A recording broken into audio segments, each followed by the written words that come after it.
Prensa Libre. Periodismo sin censura ni mordazas.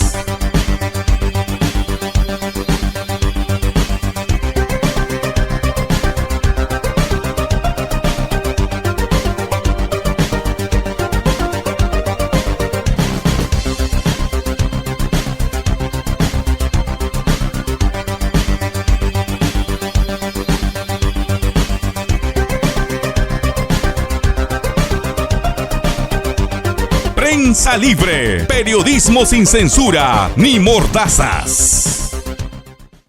Amables televidentes y seguidores del canal digital Prensa Libre, bienvenidos a una edición más de su programa, el programa de Prensa Libre. El día de hoy tenemos un invitado académico llamado Ricardo Segura, con quien hemos podido concitarnos acá a este parque. Estamos en la Urba Guacho. Y como es de costumbre, estamos en la vía pública. Muy bien, quiero darle la bienvenida a Ricardo. Gracias por aceptarnos la entrevista. No, muchas gracias a ti, Miguel. Buenas tardes. Muy bien, estimados amigos, estamos en plenas fiestas patrias. Este año nuestro país ha dejado de crecer económicamente. Tenemos graves problemas políticos y sin duda vamos a escuchar el análisis, qué es lo que cree que está pasando en nuestro país y cómo va a ir el rumbo, el devenir político y económico de nuestro país. Ricardo, ¿cómo analizas como una primera premisa esta situación? Qué preguntita que me haces, ¿no? Mira, acá hay mucho por hacer, ¿no? ¿Te imaginas, por ejemplo, disculpa que te responda con una contrapregunta, pero ¿te imaginas cuál va a ser el mensaje del 28 de julio del presidente de la República? Hay muchas cosas que tiene que decir. Y no sé si es que más allá de la retórica, tenga los medios para hacerlo. Si quieres una respuesta de una perspectiva completamente individual, yo te diría de que este año, más que los que vengan, tiene que ser un año de profunda reflexión. Ahorita no estamos para celebrar grandes cosas. En líneas generales creo que estamos viviendo momentos de mucha preocupación, tanto en el ámbito político como en el ámbito económico y ni qué decir del cultural, ¿no? Muy bien, bueno, lo has dejado en signos de interrogación, ¿no? Bueno, pero se ha hablado, los más optimistas neoliberales han dicho de que este país, gracias a la heterodoxia económica que ha tenido, de tal vez cambiar los presidentes, pero no el modelo económico, ha podido disminuir la pobreza en un 30%, y que gracias a las aperturas de las inversiones estamos en mejores condiciones a nivel de los hermanos países latinoamericanos. ¿Qué piensas sobre el tema? Bueno, a ver, ¿de qué ha surgido una nueva clase económica? Claro que surgió. En estos últimos 15 años ha habido obviamente un aumento de una clase económica nueva, de una clase media nueva. Esa clase media la podemos ver básicamente en las ciudades. La rural ya es otro tema, ¿de acuerdo? Pero en las ciudades podemos apreciar. Por ejemplo, vas a Lima, lo más cercano que tenemos para precisamente hacer estudios de comparación, y podemos ver los conos, y ambos conos están bullentes y con mucha movilización económica. Eso es bueno. El tema es que ya tenemos 4 años de parálisis.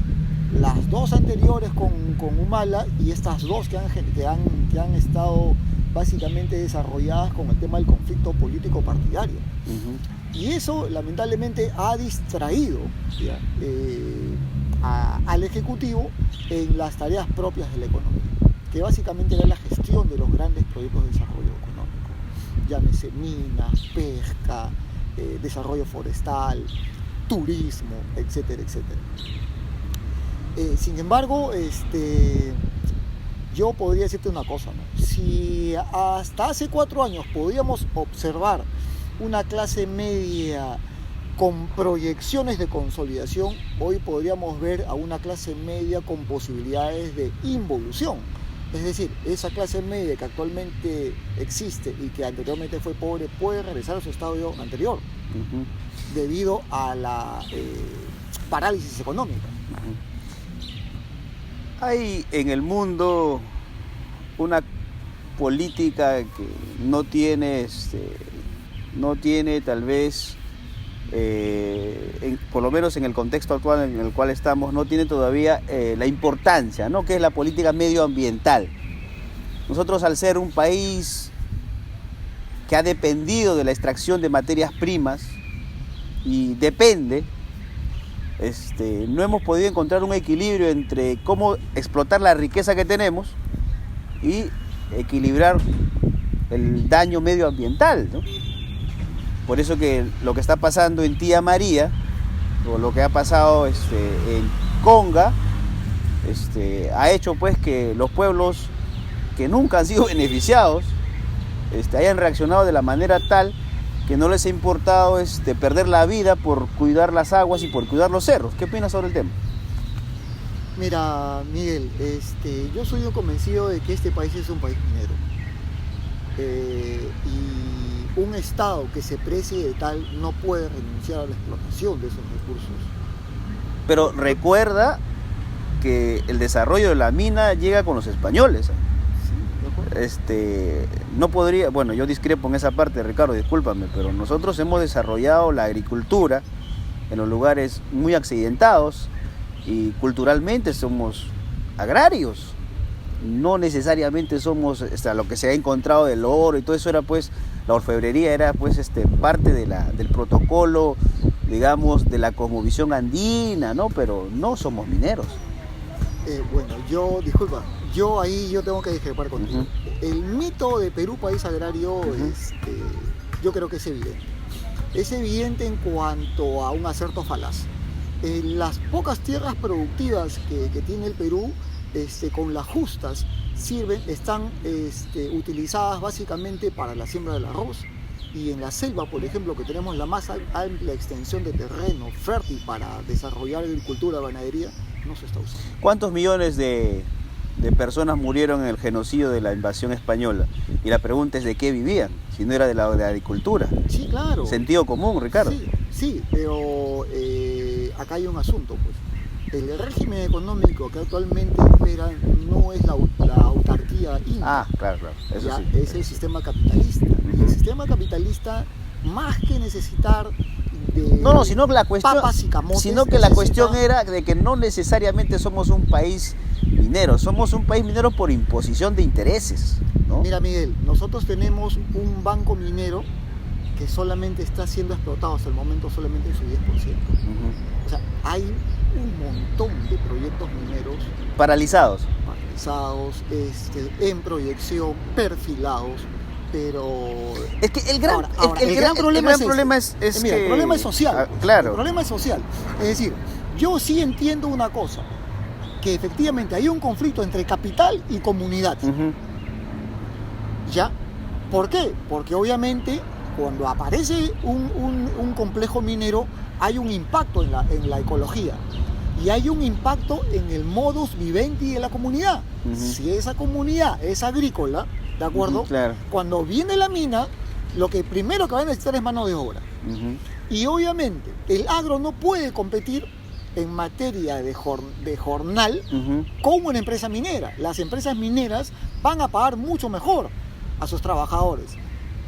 Por lo tanto, ¿qué es lo que va a ocurrir? A haber un traslado de recursos humanos del campo hacia la mina, obviamente el campo pierde. Perdemos, obviamente, espacios de producción agrícola. Correcto. Pero no solo ese es el tema, ¿no? O sea, el desarrollo de la minería en el Perú tiene abismos diferenciados con otros países, como por ejemplo Chile, que es naturalmente uno de los países neoliberales más a ultranza, pero con la consideración de que ellos tienen Codelco, pues, y Codelco es una empresa estatal de los chilenos, y acá no tenemos ni una sola mina que nos pueda dar esas utilidades que le da Codelco al Estado chileno, ¿no? O sea, la extracción de la riqueza se la concesiona, se la regala, se la entrega, no sé en qué término tú la podrías considerar, a las empresas mineras transnacionales. Y la riqueza nosotros simplemente la quedamos mirando y cómo se las va, ¿no? y a nosotros se nos han inventado las famosas regalías mineras, y una serie de propinas que prácticamente no nos han hecho sentir como un país rico en minerales, no, sino muy por el contrario. El tema, bueno, a ver, si estamos seguros de que un problema fundamental de la explotación minera es la relación o el hiato mina-comunidad, el tema de la propiedad de la explotación minera, yo creo que ya ha dejado de ser un problema para el país. Ten en cuenta de que nosotros hemos tenido antes de la aparición de la economía capitalista, la inversión en el campo minero, hemos tenido Minero Perú, es decir, el Estado también ha sido gestor de la mina. Claro, pues, mira lo que dejó, mira la Oroya. Y justamente ese modelo, o sea, los modelos de régimen han hecho para algunos, convencidos fundamentalistamente neoliberales o liberales, nos han creado un discurso que no es cierto, pues nos han dicho el Estado es un mal administrador, el Estado es lo peor. Entonces, como el Estado es un mal administrador, que vengan las inversiones privadas y que las inversiones privadas se lleven todo lo que existe en nuestro país. Y nosotros nos damos cuenta y decimos, pero en el mundo hay estados que explotan su riqueza y sí les funciona y les va bien. De acuerdo, pero ¿no? para que funcione ese modelo, querido Miguel, tiene que existir un Estado solvente. Y no solamente económicamente, sino solventemente moral. Uno de los grandes problemas que afronta en este momento el país, y es evidente por todos, es el enorme nivel de corrupción en todos los niveles del Estado Nacional. Ejecutivo, Estado Central, las gobernaturas regionales y los municipios. Sí, pero no es una respuesta para decir que el Estado ha fracasado. O sea, hay corruptos en todas partes del mundo y es desintegración de la célula más importante, que es la familia y las instituciones. Eso no tiene nada que ver, no tiene nada que ver con que nosotros tengamos la capacidad, como lo tienen los chilenos, bajo un régimen capitalista, neoliberal, decir, nosotros explotamos Codelco porque el cobre es lo que requiere el mundo y el cobre nos da utilidad para educación, para medicina y para defensa. O sea, ¿por qué no lo podemos hacer nosotros? Mira, Miguel, yo estuve 4 años viviendo en Chile. Yo te digo una cosa, los complejos mineros que tiene Chile no tienen el conflicto que tenemos nosotros, por una cosa fundamental, para empezar, las comunidades campesinas ya están muy lejanas a los complejos mineros, para empezar. Ya, tú sabes que Chile es un país con pocos recursos económicos. Claro. ¿Ya? De tal manera que las tierras del norte, donde efectivamente están los complejos mineros más grandes, no tienen ese conflicto porque las comunidades prácticamente allá son inexistentes. Punto 1. Punto 2. Pero ese es el problema con los mapuches, pues, ¿no? El Estado chileno, pero ese es en el sur. En el sur. Esa es la zona de los lagos, ¿ya? No en el norte. Por ejemplo, ¿dónde está el complejo minero más grande de Chile? En Calama. Y Calama está en el norte, es decir, frontera con Tacna. En fin, el asunto es el siguiente, querido amigo. Chile tiene una tradición republicana de respeto y consideración a su institucionalidad. Es decir, el chileno promedio y el funcionario promedio respeta la ley. Aquí no. Por lo tanto, si yo hiciera caso de tu comentario, yo lo único que te pediría, mi querido Miguel, si es que tú fueras el Estado, te pediría, Miguel, dame las garantías totales para que mi erosión no se vaya al agua una vez que, por ejemplo, se encuentre un chanchullo dentro de una dirección o gerencia desarrollada con la aprobación de mi proyecto minero. Estamos acostumbrados o mal acostumbrados, bueno, Miguel, lo que tú hablas es de seguridad jurídica. Obviamente. Tú estás diciendo, en Chile sí existe seguridad jurídica y por eso que en Chile sí puede existir Codelco. Pero eso no tiene nada que ver con la decisión de que el Estado pueda decir, bueno, nosotros aquí también sí pues tenemos un sistema jurídico que no necesariamente funciona de mil maravillas. Nada tiene que ver con saber extraer, administrar y vender al mundo nuestras riquezas. Lo que vuelvo a decirte, Ricardo, es que aquí se nos ha hecho creer equivocadamente, y está en todas las instituciones, de que el Estado pasó una mala etapa, porque es un modelo que pasó en una mala etapa, de hombres, ojo, de hombres, y que necesariamente no puede repetirse, pues, y si se repite se tiene que mejorar porque los modelos de régimen pasan. Eso es lo que tenemos que entender. Pero lo que no podemos, lo que tenemos que cambiar el chip acá en nuestro país es que el Estado sí puede ser un buen administrador. Sí puede ser un buen administrador y sí podemos sacar adelante. Aquí hay toda una parafernalia de gente que dice no, que el Estado al ser mal hay que entregarlo todo. Se han entregado puertos, aeropuertos, no, ni siquiera podemos administrarles los peajes, ¿no? O sea, mira, estamos a punto de entregar el agua potable, que es lo único que nos puede garantizar la vida, y queremos concesionar y queremos privatizar todo, ¿no? Y si se pudiera también el aire, los ultras estarían pensando cómo privatizar el aire. Felizmente pues sí, eso mira, no se puede, Miguel, ¿no? El tema de la propiedad de los recursos económicos es un tema, creo que en principio no tiene pierde, y en segundo lugar creo que va a ser indistinguible. En cuanto existan personas que piensen de que el Estado puede ser o igual o mejor gestor que un gestor privado. Ahora, yo te digo, Ricardo, no pienso yo no pienso en el modelo estatista, tampoco. Yo creo que un modelo mixto podría funcionar y muy bien, ¿no? O sea, podríamos nosotros dedicarnos a extraer y vender un solo mineral, ¿no? Y lo demás lo podemos entregar pues a la... Sí, pero lo que pasa es que Miguel, lo que no estoy de acuerdo es en eso de que aquí Miguel, no va a funcionar el que el Estado sea un empresario eficiente Miguel, en algo primario, ¿no? Que es extraer la riqueza y venderla, ¿no? Sí, no hay claro, nada, no hay mucha ciencia ahí. Pero hay una cosa sí que es científica. La mayoría de las minas peruanas son polimetálicas, no son monometálicas como... O sea, nos roban con descaro ahí, porque no se declaran las polimetálicas. Pues. Pero a ver, ¿cuántas refinerías tenemos? Creo que la de Talara existía antes, ¿no? Ya no existe, pues. Ya, y mira cómo está la de La Oroya. Ya, o sea, estamos mal, ya. Pero estamos mal no porque nosotros queramos, pues es porque los regímenes siempre... Bueno, ¿y por qué el Estado no invierte, pues entonces? A ver. Porque el Estado siempre ha estado arrodillado, pues, hasta la embajada americana, que es la que realmente gobierna nuestro país, ¿o me equivoco? Ya.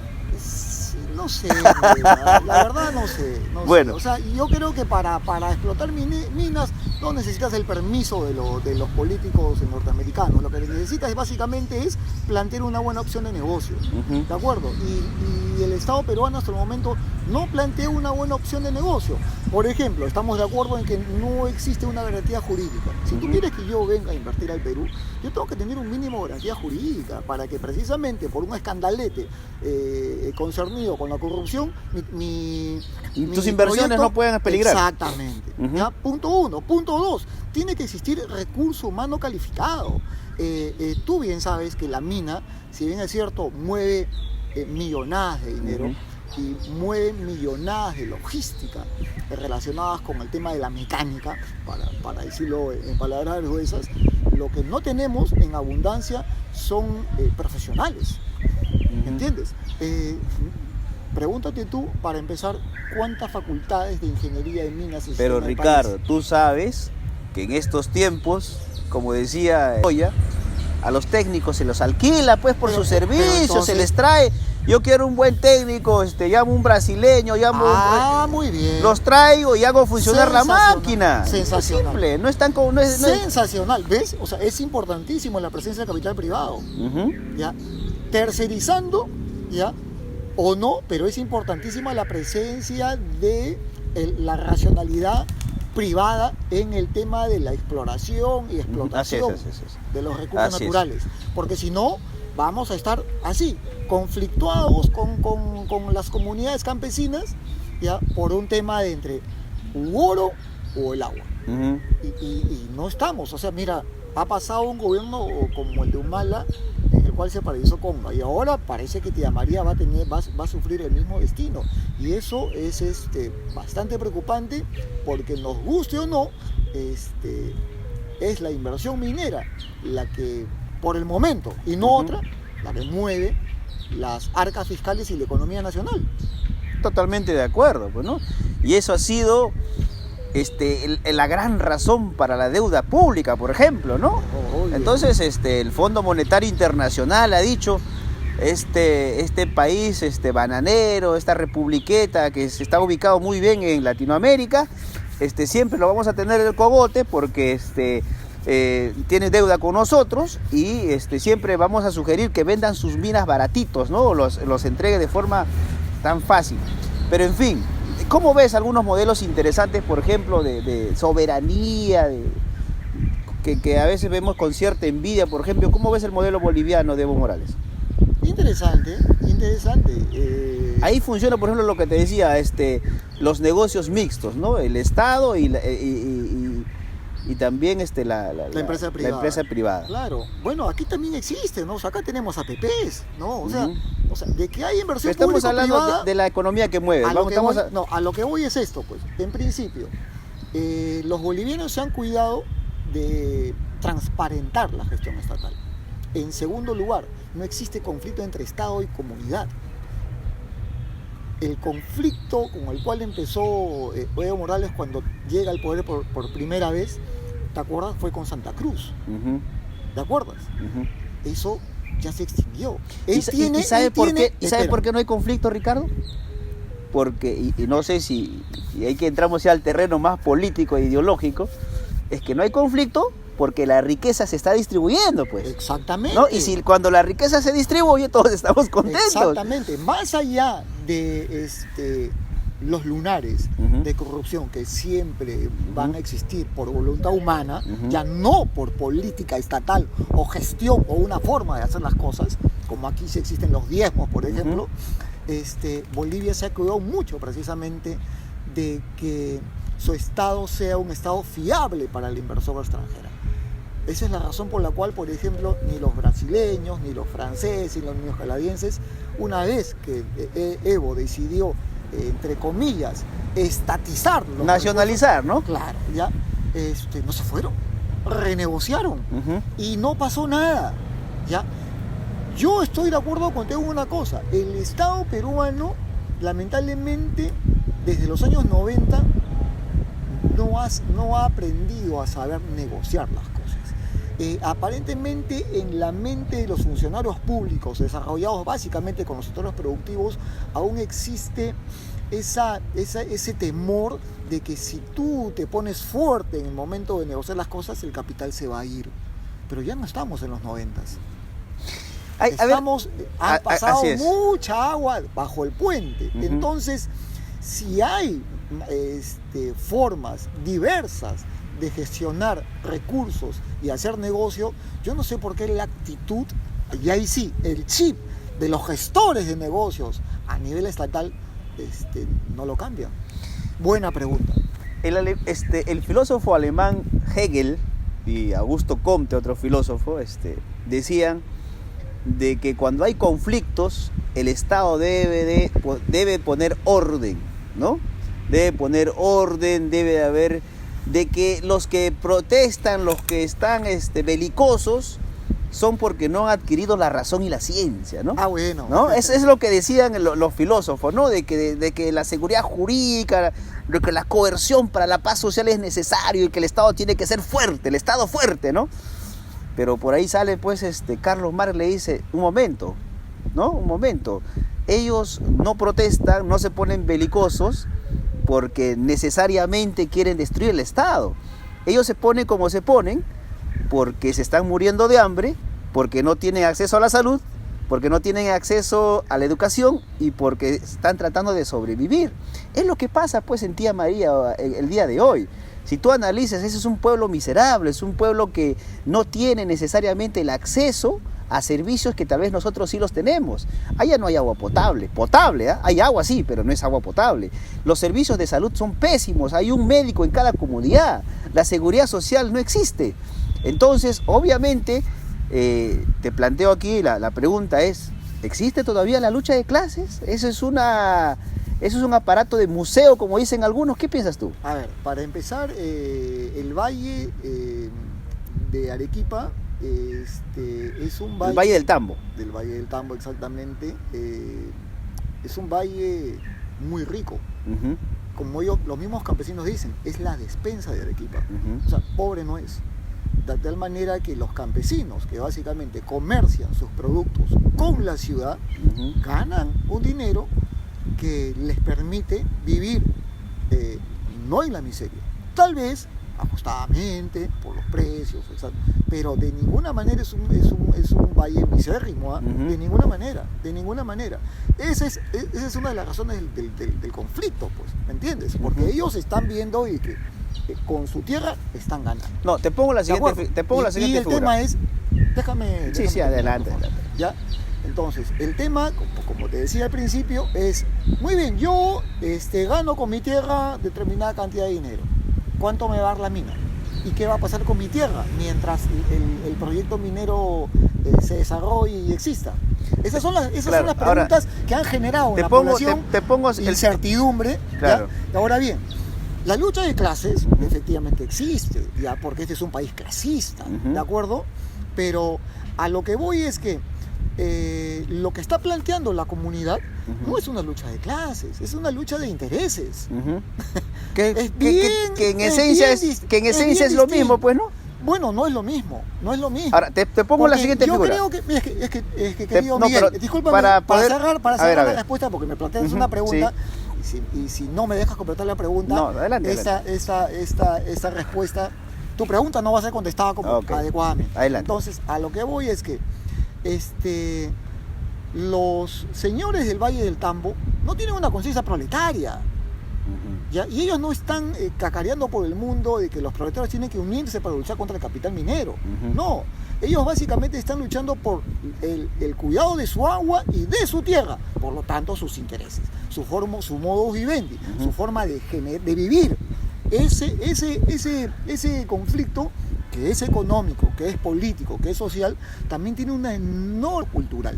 Muy bien. ¿De acuerdo? Correcto.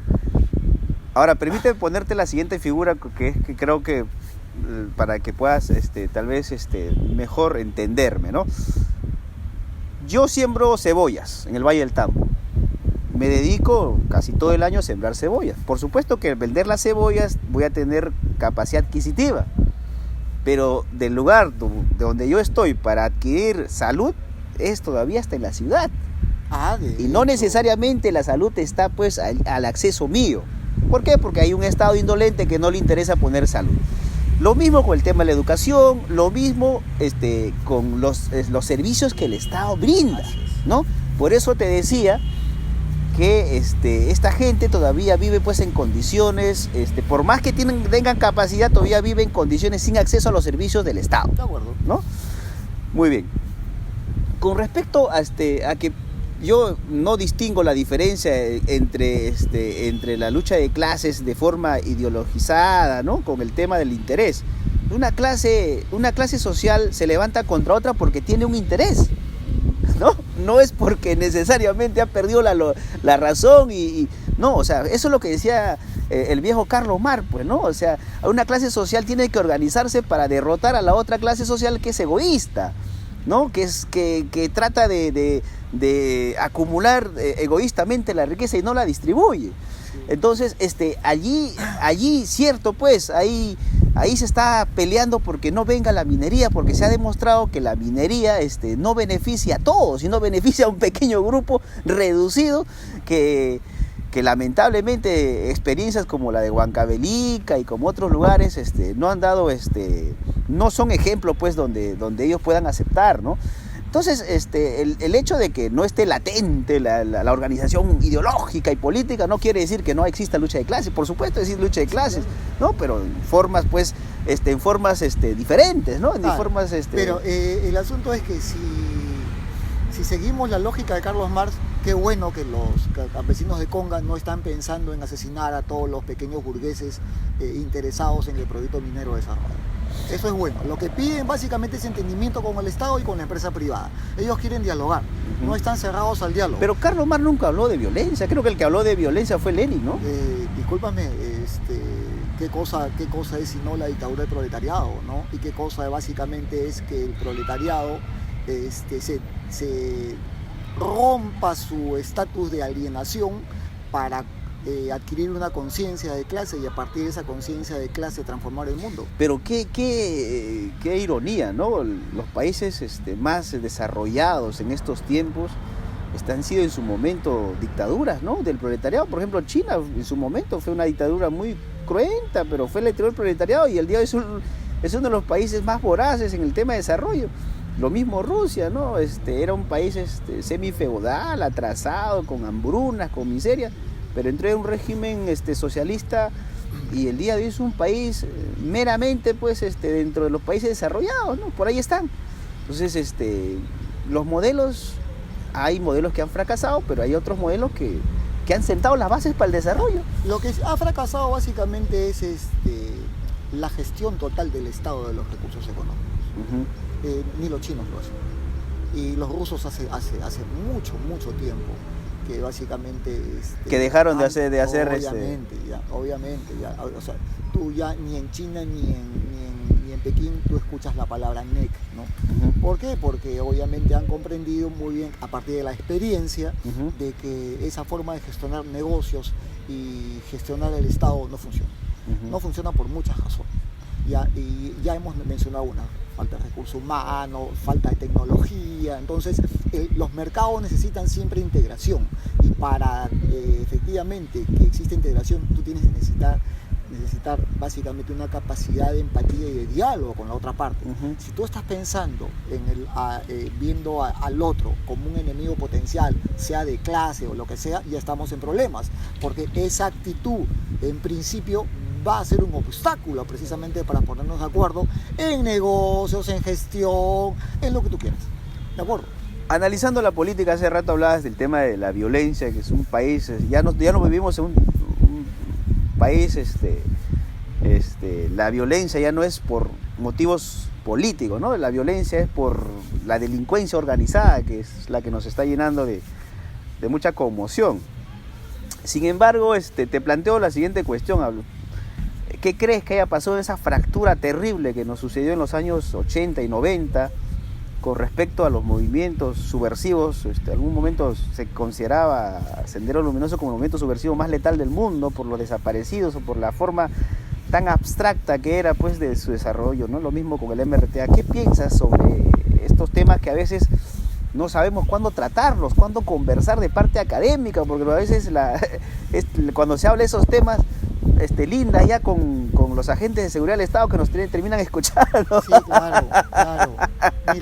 Mira Miguel, esa es una parte de la historia del país que tenemos que hablar un momento, ¿no? Tenemos que tratarlo. Sí, y yo sí lamento de que en el país existan pocas voces dispuestas a discutir sobre el tema. Al parecer el discurso de la derecha ya ha calado con mucho mayor éxito que el discurso de la izquierda. La izquierda apuesta por la memoria, por ejemplo, ¿no? Pero la derecha apuesta por el olvido, la vuelta de página. Por el odio, ¿no? La vuelta de página, ¿ya? Y obviamente un odio visceral a aquellas personas que apostaron por la violencia para la transformación del país. Yo puedo estar de acuerdo con lo último, ¿de acuerdo? Sin embargo, lo que no se ha planteado como discusión seria son las causas que dieron origen a la aparición de Sendero y del MRTA. Y yo tengo una tesis. Si no fuera por el paréntesis de la dictadura militar, podríamos decir básicamente que Sendero es la continuidad de los movimientos de tomas de tierra que aparecieron en el 65 con Hugo Blanco y todo eso, y luego con el MIR, ¿de acuerdo? Y que fueron básicamente derrotadas a partir de la instalación de una dictadura militar que las combatió a sangre y fuego. Cuando el gobierno militar fracasa en la gestión del Estado y se retoma la democracia, nuevamente reaparece Sendero. ¿Qué puedes pensar al respecto? ¿Acaso la violencia contra los movimientos de las tomas de tierra en el 65 fueron ideológicamente derrotados? ¿Acaso las necesidades sociales fueron superadas en aquella época con la dictadura de Velasco y luego con la Mercedes de Bermúdez? No, claro.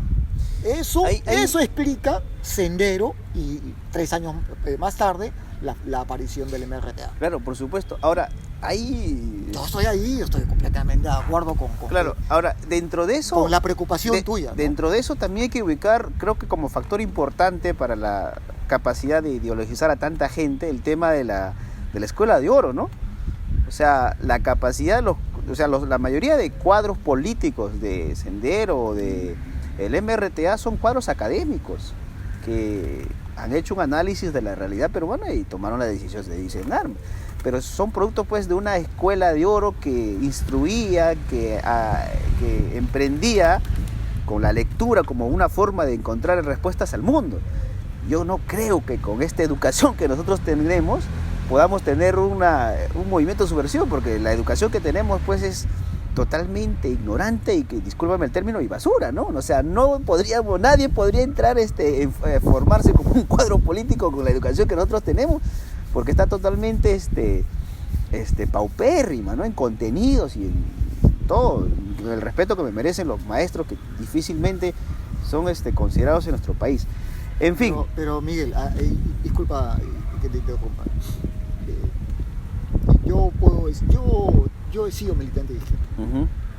¿Y por qué lo dices con tanto lamento, no? Porque me da pena cómo está la izquierda, ¿no? La izquierda en este momento está descaminada. Pero te cuento mi experiencia. Es que yo te comento lo siguiente. Yo una vez decían, por ejemplo, No, pero Ricardo, permíteme.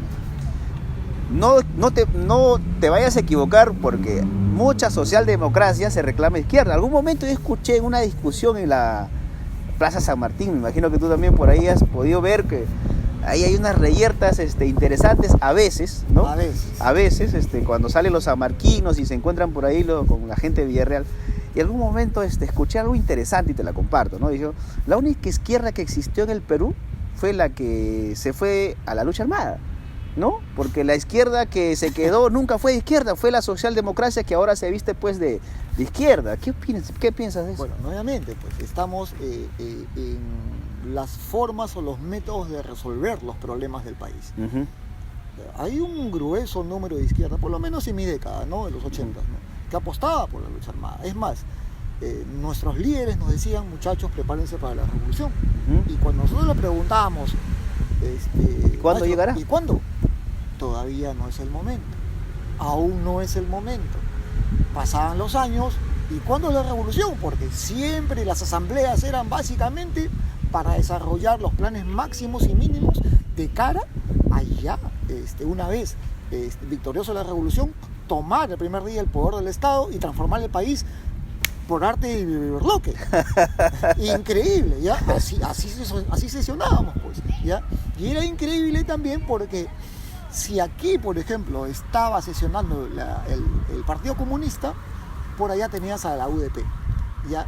Y el tema era, la ironía de la historia, es que el Partido Comunista tenía una receta única para la solución del país, las soluciones de los problemas nacionales, y la UDP tenía la suya, siendo de izquierda, y apostando ambos por el método de lucha armada para resolver los problemas del país.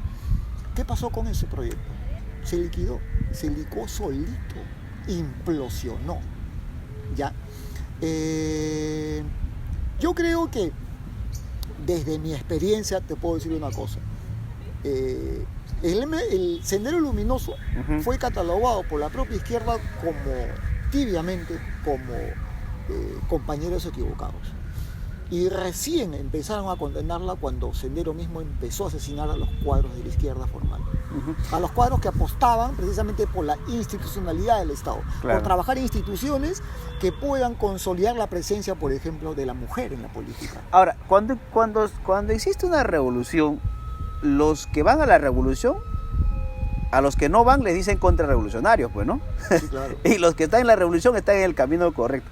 Sí, pero eso es ponerte pues la balanza entre el bien y el mal, y hay grises. La vida es... Mira, hay un debate muy, muy bonito, y acá con eso termino, que entre Sartre y Camus, de repente tú lo debes de conocer. Sartre era de las personas que pensaban de Jean-Paul Sartre, el filósofo francés. Pensaba de que... Él escribió una obra muy famosa llamada Náusea, ¿no? La Náusea, esa es una obra de teatro, ¿no? Pero bueno, él ha escrito básicamente un libro básicamente... ¿Tú crees esa leyenda? 2 libros muy gruesos sobre materialismo dialéctico, por ejemplo, ¿no? Permíteme un poco Hay una leyenda que se le ha creado de que él pidió a los últimos momentos de su vida, pidió que le quemaran todos sus libros porque él se había arrepentido y sí creía en Dios. No.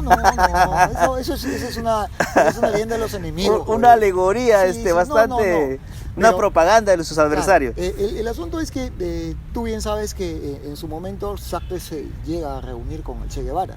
Claro. Y escribió una obra famosa. Le confiesa su admiración. Gracias. Y escribe un artículo en Le Monde, precisamente defendiendo... El diario más famoso francés. Exactamente, defendiendo la siguiente tesis, ¿no? Que no hay nada más respetable para un hombre que aquel hombre que muere por sus ideas. Al día siguiente, en el mismo Le Monde, Camus le responde que no existe hombre más admirable que aquel hombre que vive para las ideas. ¿Con cuál te quedas tú? Bastante polémico, ¿no? Bastante... Eso es, pues. Hay un famoso político llamado Galán que fue muerto por el narcotráfico y lo que dijo, para mí, en Colombia, él dijo, puso una frase, ¿no? A sus enemigos, que ya tenía la amenaza capital, que es una amenaza de muerte, ¿no? Decía, los hombres mueren, las ideas quedan, persisten, ¿no? En el tiempo, trascienden, ¿no? Extraordinario. Claro. Pero en fin, yo no quiero, yo no trataba de decir de que existen solo el blanco y el negro, el yin y el yang, no iba por ahí la cuestión. Lo que trataba de decir es que... No, yo quiero decir una cosa, la postura de esa izquierda de los 80 y los 70 era lamentablemente maniquea. Y con una postura maniqueísta tú no puedes gobernar el Estado. Claro. Pero es que no podríamos nosotros decir de que la misma ciencia es la que hoy es, ¿no? Es un proceso y a veces renegamos del proceso. Sí, pues en las equivocaciones de la ciencia ha habido tantas muertes y lo mismo, un partido político, una institución revolucionaria es una institución que se equivoca y esos reveses hacen que no se desarrolle. Pues, claro, ¿no? Pero el tema es el siguiente, pues. Ya en el año 60, Nikita Khrushchev había denunciado en el 20º Congreso del PQ. Pero te vuelvo a decir que son modelos. No. El modelo ruso fracasó, el modelo chino fracasó, el que todavía no fracasa, y para mí es un modelo interesante, porque es el modelo cubano. Bueno, yo conozco Cuba. Pero es un modelo que está ahí, pues. Mira, sí, pero es la vitrina. Con mucho sacrificio. ¿Tú conoces La Habana? Hay una frase que a mí no se me ha quitado de la mente. ¿Conoces La Habana? Por fotos. Okay. Hay una frase... La Habana parece paita. Debe ser. Yo no dudo.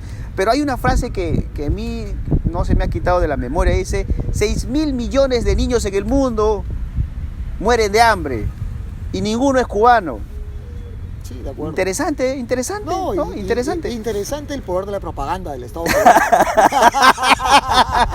Bueno, lo que sí sé es que los mejores pedagogos y los mejores médicos son cubanos, ¿no? Y ese es un régimen, son los regímenes de vitrina, claro, que es un régimen de vitrina que todavía, o sea, bajo el régimen de dictadura del proletariado es el único que está por ahí, ¿no? Por ahí me parece que también hay otros por Asia que todavía sobreviven, pero es lo que tenemos. ¿Pero tú crees que los señores del Partido Comunista Cubano son proletarios? Si tú ves, la mayoría del buró político son militares, no son proletarios. Pero te vuelvo a decir, ¿por qué a veces nos sorprendemos cuando en un día existe una tormenta y creemos que no hay un amanecer? Es que es un proceso. Escucha, hay que saber por lo menos distinguir las categorías. Un proletario no puede ser un militar, pues. ¿De acuerdo? Correcto, pero está en una dictadura. En una dictadura, ¿qué es una dictadura? Es la supresión de derechos. Pero no la maneja un proletario, pues.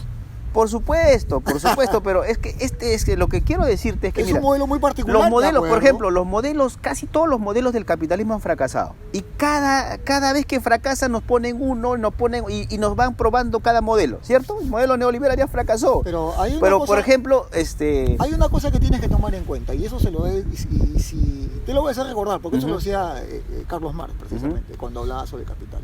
El capital tiene una enorme ventaja en relación con los otros modelos que anteriormente han existido en la historia. El capital tiene la posibilidad de transformarse. Se transforma, es autopoético. ¿Entiendes? Tiene ese poder, ¿ya? De tal manera de que si en este momento tú puedes ver en crisis el capitalismo por su propia dinámica, por su propia esencia, puede transformar las cosas. Claro. Llenándose las manos de sangre, por supuesto. Claro, claro, no, sin duda, con bombardeos en Irak, que matando a Saddam Hussein, matando a Gaddafi, por supuesto. ¿Quién no se puede reinventar matando gente? El año de economía, querido amigo. No, pero ¿cómo se genera pero cómo se genera pues en la economía? La economía se genera con invasiones, con la extracción de recursos de países. Pero del siglo XIX. No, ahora que lo que está pasando, lo que ha pasado en Irak ha sido el siglo XIX. ¿En Irak hay capitalismo? No, pues se han llevado sus recursos, pues. No hay, pues. ¿Te das cuenta? Pero se han llevado sus recursos. ¿En Libia hay capitalismo? No hay. Se han llevado igual sus recursos. O sea, esos países están en ruinas. Están arruinados. Por supuesto, porque eso le convenía al Fondo Monetario Internacional. Eso es imperialismo. No, por supuesto. Ahora, que están planeando tal vez explotar los recursos, esa es otra cosa. Veamos, pues, ¿no? Volviendo a nuestro... A lo que voy, querido Miguel, es para cerrar el tema de los criterios de Marx en relación con la economía, es que Marx reconocía en el capitalismo su enorme capacidad de adaptación a los momentos de la historia. Y eso lamentablemente no lo tiene el Estado.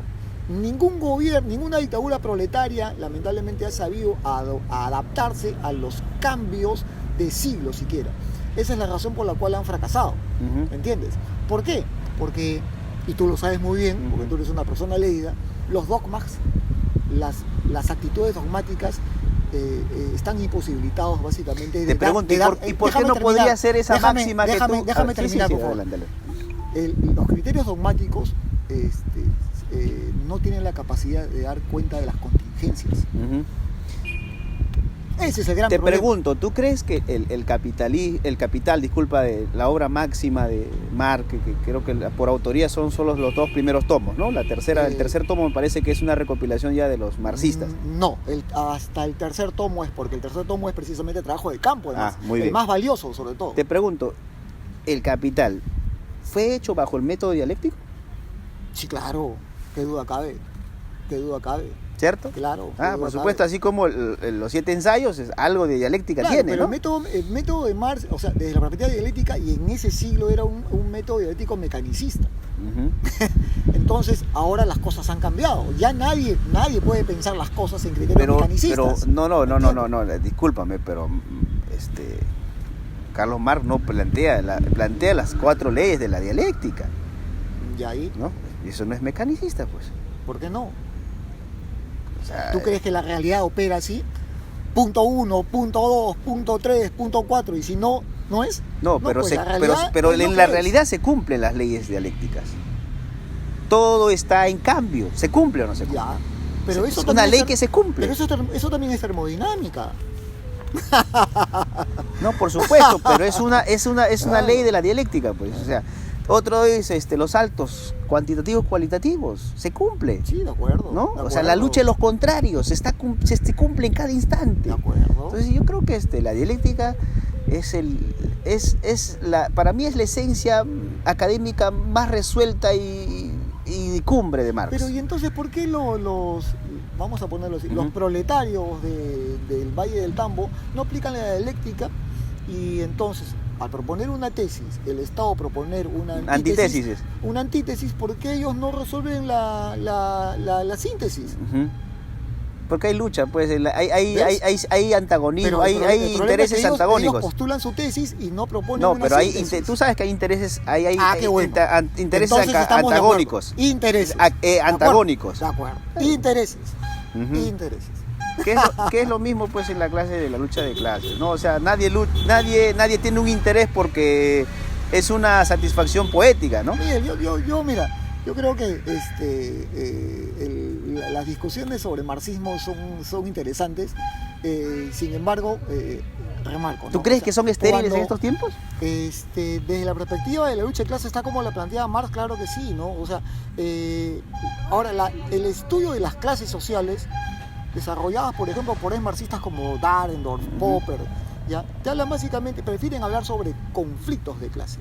Y conflictos de clase por una sencilla razón, es que la clase, que está conformada básicamente por individuos, son difusos, no son sólidos, no son de bloque. ¿me entiendes? Ahí, No está son ahí está la dialéctica, pues. Claro, pero O sea, una clase social del campesino pobre, al adquirir tierras, ya deja de ser campesino pobre, pues. Pero no, a lo que voy es que el que va ingresando casi a la clase del campesino rico. El problema es que cuando Carlos Marx postula la posibilidad de que el proletariado se consolide como tal, él pensaba en un proletariado sin fisuras. Y es decir, él no podía, por lo tanto, entender de que tal vez había gente que podía aprovecharse del movimiento proletario para, en su momento, sacar sus propios intereses y luego retirarse con lo que había ganado. Pero no, pues, o sea, él entendía, Carlos Marx entendía al proletariado como un sujeto histórico de transformación social. En lo que sí estamos de acuerdo, Ricardo, es que el marxismo, el desarrollo no solo de las obras de Marx, el marxismo y toda la creación académica del marxismo, no es la Biblia, pues, no es, por supuesto, no, la Biblia sí te dice, el hombre nació acá, el hombre debe arrepentirse y tendrá vida eterna por 1000 años, ¿no? O sea, eso es dogma. El marxismo no podría ser dogma porque invita a los académicos a la investigación científica, invita al debate. La dialéctica misma es la lucha de ideas, la lucha de contrarios para ir conceptualizando nuevas investigaciones. Lo que pasa es que la propaganda, pues, los adversarios de clase han hecho de que el mundo no tenga el día de hoy cuadros académicos que vayan investigando. Ese comentario, querido Miguel, por tu comentario en relación a los senderistas, ¿no? Tú me decías que eran intelectuales muy sólidos, de vanguardia. De ninguna manera. Ojalá hubieran dominado el marxismo como tú lo dominas. No, es más. Tal vez no todos los cuadros, porque también ha habido gente lumpen para empezar, ¿no? Ellos eran más que todo maoístas y fundamentalmente adoradores de una personalidad como la de el culto a la personalidad Guzmán, que tanto daño hizo, ¿no? Hay una obra muy famosa del francés que mi amigo Roger Taboada me lo regaló en su viaje a México. Hay un francés muy famoso, un entrevistador, no me viene ahorita el nombre a la memoria, pero la obra es de 1000 horas con Fidel, así se llama la obra. En esa obra Ramonet es el apellido del autor, me acordé. En esa obra le pregunta y le dice, ¿qué pasa que no veo ninguna estatua en ningún lugar de Cuba de usted, ¿no? A Fidel, al único revolucionario que murió de viejo en la isla. Y él dice, bueno, pues gracias a haberme dado cuenta y pude suprimir el ego que tenía, y gracias a eso he podido sobrevivir, ¿no? Y gracias a eso no me han matado tal vez mis propios hermanos los cubanos. Y es cierto, o sea, el culto a la personalidad creo que ha sido uno de los puntos que ha hecho muchísimo daño, ¿no? El creerse semidios bajo una concepción ideológica. En eso no tiene nada de científico. Claro, en eso estamos totalmente de acuerdo, pero es lo mismo como que la gente el día de hoy tome al dinero como el fin supremo del capital y hay que hacer de todo. O sea, en el otro bando es igual, ¿no? El culto a la personalidad acá como el semidios salvador del mundo, y en el otro lado el dinero, el dólar como la única solución de todos nuestros problemas. El general Quiabra, que es uno de los militares que combatió a la guerrilla y combatió también en la defensa de la soberanía ante Ecuador, dijo algo que de verdad creo que pudo destruir la propaganda del Grupo del Comercio. Dijo lo siguiente. Dice muchas cosas. Dijo lo siguiente, Ricardo. Dijo que en el Perú nunca hubo terrorismo. Lo que hubo un movimiento subversivo que utilizó la guerrilla, el sabotaje y algunas veces métodos terroristas para derrotar al Estado. ¿Qué opinas? Bueno, yo estoy completamente de acuerdo con Quiabra. Yo también. Claro, porque él mencionaba que en Europa sí hay terroristas, porque llega un yihadista bajo su concepción musulmana, esos lobos solitarios, va con una bomba y se mete a un riel de un tren rápido y lo explota y sin motivo alguno, ¿no? Sí. Eso es terrorismo. Bueno, el tema es que Quiabra tiene la experiencia de campo. Claro. ¿Ya? Y obviamente el terrorismo es un método. Es un método de acción violenta, ¿no? Es un método de lucha. Claro. ¿Ya? Entonces, es un método que se aplica básicamente para derrotar al enemigo. ¿Ya? ¿Qué busca el uso del terror o el mecanismo del terrorismo? Generar efectivamente pavor entre la masa, generar pavor entre la tropa. ¿Ya? Claro. Pero, desmoralizar al enemigo. Exactamente, o sea, eso es, si bien es cierto, es una estrategia de combate, es básicamente una estrategia de lucha contra psicológica. Exactamente. Es lo que aplicaron los mismos chilenos, pues, ¿no? El repase, el famoso repase. Los vietnamitas. Los vietnamitas. En la guerra infausta que tuvimos con Chile se aplicó el repase, que era meterle pues de bayonetazos a los que no habían muerto dentro de las primeras, el primer choque. Claro. En fin, pero bueno, creo que por fin alguien del otro lado, que era el Estado, el que defendió la democracia, el sistema el cual nosotros tenemos, dijo una verdad, ¿no? Porque siempre los medios de comunicación se ha hablado cuando se habla de Sendero o del MRTA, se habla de terrorismo. Y no es eso, pues eran dos líneas de guerrillas organizadas que utilizaron métodos. No, mira, Miguel, hay que hacerle justicia al informe de la Comisión de la Verdad. Yo creo que utilizó categorías que son conocidas y manejadas a diario por las Fuerzas Armadas, a diario manejadas por las personas serias que se han dedicado a la investigación de la lucha político-militar en el país. Así es que yo creo que a las cosas por su nombre, pues, sin eufemismos, porque si vamos a pensar de que la nación peruana fue una víctima de estos terroristas que vinieron bajados de un platillo volador y vinieron a sembrar el mal y no sabiendo nosotros por qué razón, entonces estamos perdidos, porque nuevamente estamos perdiendo, faltando a la verdad, pues, ¿no? Punto uno, y segundo lugar, que estamos renunciando a la reflexión.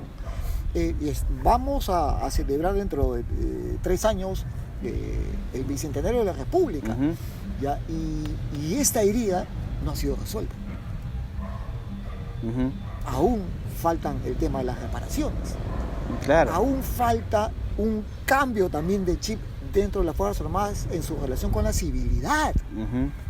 Aún no está maduro las Fuerzas Armadas cuando se trata de apreciar al civil como un sujeto de confianza, yo creo como un que, igual. pero para mí es algo risible decir reconciliación, ¿no? La palabra reconciliación, Ricardo. ¿Por qué? Porque es difícilmente, pues, los familiares de un guerrillero se van a reconciliar con los familiares de un militar muerto, ¿no? Se podría hablar de conciliación, pero reconciliación, es decir, darse la mano, celebrar que ya no nos matamos, no, eso no se va a dar. No sé, los daños son, la fractura que hubo en el país es tan fuerte y tan latente, las causas, inclusive la que tú hacías mención, el por qué pasó lo que pasó en nuestro país, y hay que llamar las cosas como son. O sea, lo que hubo fue un movimiento subversivo que con ideas ideas de establecer un régimen político diferente al democrático, que pretendieron tomar por las armas el poder. Y lo segundo es que hay que hablar, pues, de que no es terrorismo, lo que pasó acá fue una guerra interna, ¿no? Claro. Es lo que ha dicho la verdad, es la verdad, para que no nos caiga mañana la seguridad del Estado y nos termine procesando por apología. Sí, yo creo que, insisto, ¿no? Esto hay que conversarlo, y yo creo que el Bicentenario de la República nos plantea ese reto, tocar ese tema. Ese tema sigue siendo espinoso, sigue abriendo heridas, sigue abriendo resentimientos, pero a lo que no podemos renunciar es básicamente también a pensar el país en términos de idealidad, pues. O sea, la conciliación efectivamente puede generarte suspicacias. Sin embargo, al país hay que también pensarlo desde la perspectiva de la idealidad, porque si no lo piensas en términos de optimización máxima, entonces tú también puedes caer en la vieja trampa de las soluciones discretas. ¿Ya? Y las soluciones discretas de los problemas sociales, como son, por ejemplo, la lucha de clases, ¿ya? No necesitan soluciones de maquillaje, necesitan soluciones de fondo. Y las soluciones de fondo obviamente empiezan en principio por tener grandes reflexiones, importantes formas de ver las cosas, una visión global del país. ¿Entiendes? Entonces, yo creo que, si bien es cierto, el tema de la conciliación puede generar cierto pesimismo en mucha gente, yo creo que tampoco es que esté lejano, ¿no? desencaminado, Claro. esté desencaminado. Son formas de tomar los problemas. Así es. Muy bien, Ricardo. Vamos a dejar un poco los problemas del país para entrar a unos temas académicos que me gustaría tus reflexiones. Tú has estudiado bastante el tema de las ciencias políticas. ¿Con qué filósofo tú te sientes identificado en sus reflexiones? Tal vez con un Nietzsche que piensa que el devenir del hombre es el sufrimiento, no lo sé, o tal vez bueno, creo que has renunciado con un marxismo en la búsqueda de la justicia social, ¿no? O no sé, pues tal vez estás por ahí con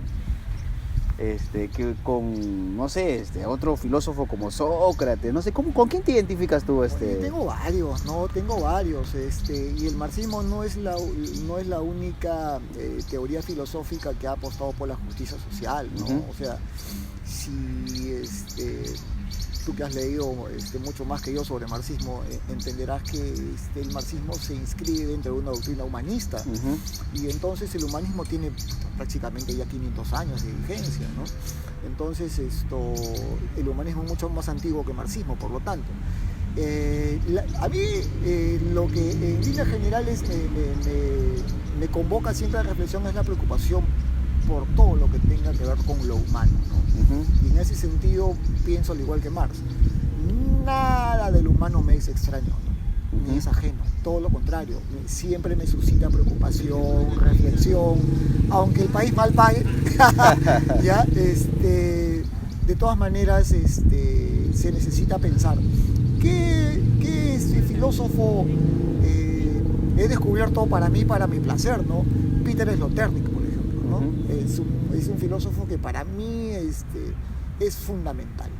Es uh-huh. fundamental para tener las sociedades modernas, ¿no? Él sostiene que las sociedades modernas ya no son las sociedades ideologizadas, ya no son las sociedades colonizadas, ya no son las sociedades feudales, ¿no? No, son las sociedades en las cuales la razón cínica impera.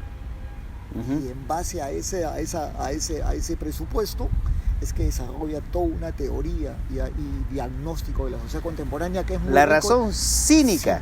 Teoría de la razón cínica. La razón cínica. Bueno, lo único que sé de la filosofía cínica es de Diógenes de Sinope. No, eso no tiene nada que ver. Lo cita obviamente de Sinope.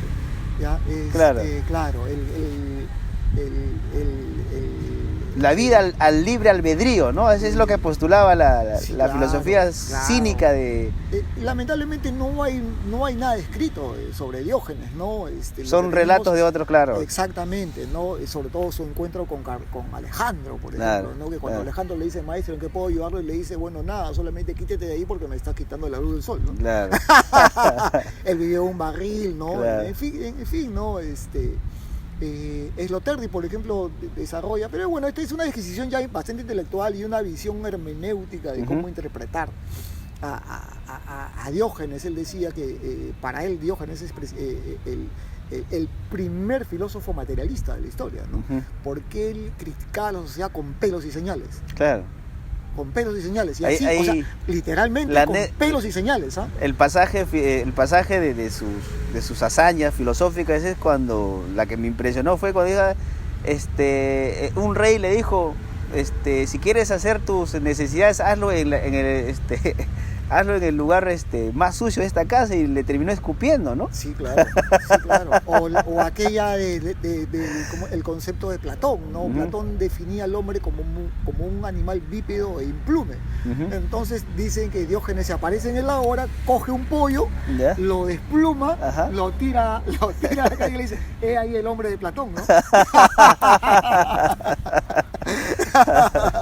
No, Diógenes era no. Diógenes ¿Tiene que ver algo con esos postulados, el filósofo que te atrae académicamente? Sloterdijk, claro, él apuesta básicamente por una filosofía con pelos y señales. Uh-huh. Ya, entonces, tú sabes, uno escoge al pensador de su gusto por su carácter. Claro. ¿De acuerdo? Yo no podría, por ejemplo, tomar como mi filósofo favorito a Kierkegaard, ¿no? Porque Kierkegaard es un es un filósofo pesimista, pesimista, lleno de penas y dolores, ¿no? Entonces, que sufre y yo sufre. no soy así, ¿no? Que claro, podría, la angustia, que ¿no? serían muy amigo de Vallejo, ¿no? Pero Vallejo era un hombre con muy buen sentido del humor, según las personas que lo conocieron, Cuidado, ¿no? La última ¿no? esposa que tenía Vallejo dice, pensaba que él estaba loco porque era que Vallejo se ponía en la ventana Georgette, bien, Georgette, claro, se ponía en este estado de la ventana y por horas, ¿no? Sí, bueno, el estado de contemplación de Vallejo sí es admirable. Era admirable, ¿no? Reconocido, claro. Ya, pero el tema es que estaría pensando Vallejo, claro. ¿no? O sea, un hombre que ha sabido básicamente construirte palabras que no existen y darles un significado y un sentido, no, es una cosa de locos, ¿no? O sea, ¿qué opinión te merece Alvin Toffler? La tercera ola. Sensacional. Bueno, acuérdate, Toffler fue marxista, ¿no? Ya, y cuando tú desarrollas, cuando tú lees su primer libro, que se llama El Shock del Futuro, ya tú ves ahí básicamente todo el trabajo analítico de un marxista, a carta cabal, ¿no? Pero un marxista, pues, ya, ¿cómo se llama? Desatado de los dogmas, ¿me entiendes? Y apostando efectivamente por un análisis moderno y multidisciplinario, que es también lo que hacía Carlos, al revés de Engels. Engels era un poco mucho más ortodoxo, si lo recuerdas bien. Carlos Marx sí tenía esa vena inventiva. Por ejemplo, cuando hablábamos del tomo 3 del Capital, que es el más rico de todos. ¿Ya? ¿Por qué? Porque ahí tú ves el trabajo de campo que hace Carlos Marx precisamente para apoyar sus teorías. Por ejemplo, ahí denuncia con